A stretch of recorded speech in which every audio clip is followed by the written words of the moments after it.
Et bonjour à tous les amis de Zone du Documentaire. On va parler de la deuxième partie, la maison aux fantômes. Déjà, on va parler de ce qui s'est passé avec le K2. Vous avez pu voir qu'à la fin, Nico pousse le K2 et le K2 continue à réagir. Et ça ne vient pas de ma tablette parce que ma tablette, la Wi-Fi est complètement désactivée. Donc ça ne peut pas être la tablette qui intervient et qui fait réagir le cadeau comme Nico au départ a pu le dire. D'ailleurs, on a vérifié les rushs mardi parce qu'il est venu mardi. Et il me dit, ben non, c'est moi qui me suis planté parce que je pousse le cadeau et le cadeau continue à réagir. Voilà. En ce qui concerne l'Ovelus, je vous ai fait un scrim des mots qui ont été dits dans l'Ovelus qui correspond un peu à l'histoire et je vous rappellerai à la fin de ce que Nico vous a raconté dans la partie 1 et je vous partagerai aussi la visite de jour guidée où on a une voix qui nous dit oui et qu'on a entendu vraiment à l'oreille humaine. Alors dans l'Ovelus qui correspond à l'histoire, on a ça. Est-ce que je suis mort? Donc ben, forcément oui, puisqu'on intervient aussi pour une agence immobilière qui se pose des questions. J'avais un peu oublié ça aussi. On intervient vraiment pour des professionnels euh, et, euh, et ces professionnels-là ont les mêmes ressentis et nous on a eu exactement les mêmes ressentis qu'eux. L'Ovelus dit sacrifice, nous sort un prénom, Stéphane. Là on n'a pas plus d'infos parce qu'on ne sait pas vraiment qui c'est cette personne. Et froid. Il faut savoir que cette personne qui est décédée dans cette maison est une personne de 60 ans, une femme de 60 ans qui est morte d'un arrêt cardiaque. On pense qu'elle a été retrouvée au bas des escaliers. Et d'ailleurs, à un moment donné, il y a marqué inférieur sur la fin.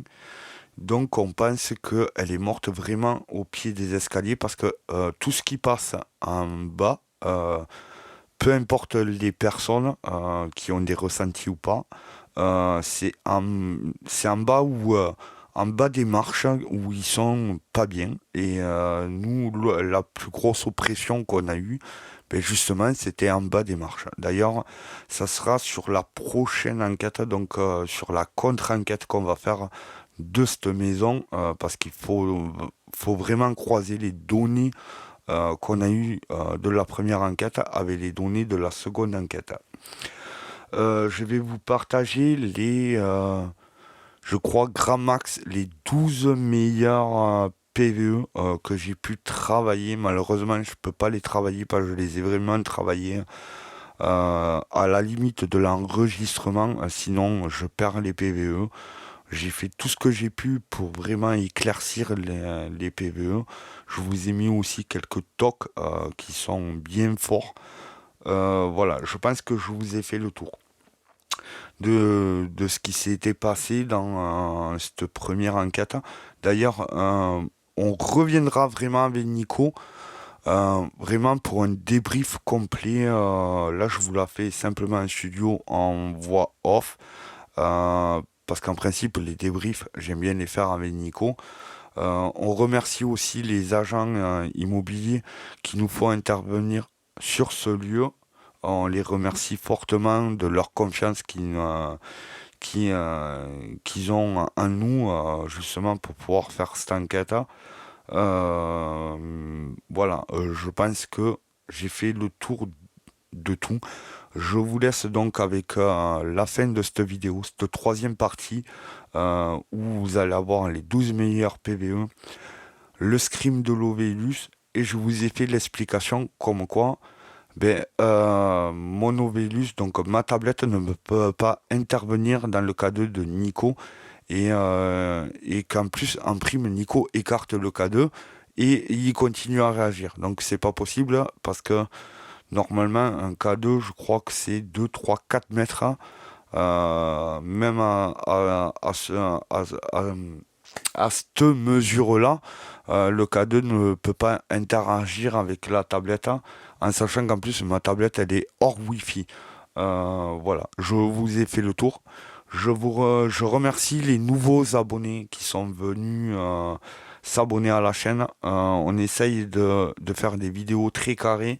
Euh, Prochainement, on sera aussi sur la maison de Patrick. Je commence les analyses ce week-end parce qu'on prend un week-end de repos. Parce que là, ça fait 15 jours hein, vraiment qu'on envoie du lourd et qu'on a un peu besoin aussi de se ressourcer, ce qui est tout à fait logique, hein. Donc, ce qui va pouvoir me permettre d'attaquer les analyses de l'enquête du week-end dernier. On est quatre sur cette enquête, hein. Je vous en dis pas plus. Je remercie cet abonné qui est venu avec nous pour cette enquête qui est... Mais écoutez, je vous remercie à tous et on se dit à plus tard, ben, justement pour l'enquête de Patrick, du moins de la maison de Patrick, et en sachant qu'il y a encore deux bâtiments à faire pour la maison de Patrick. Des prochaines vidéos et ainsi que une contre-enquête pour la maison fantôme. Écoutez, je vous embrasse à tous, passez une bonne journée ou une bonne soirée et on se dit à plus tard. Allez, bisous, ciao, ciao.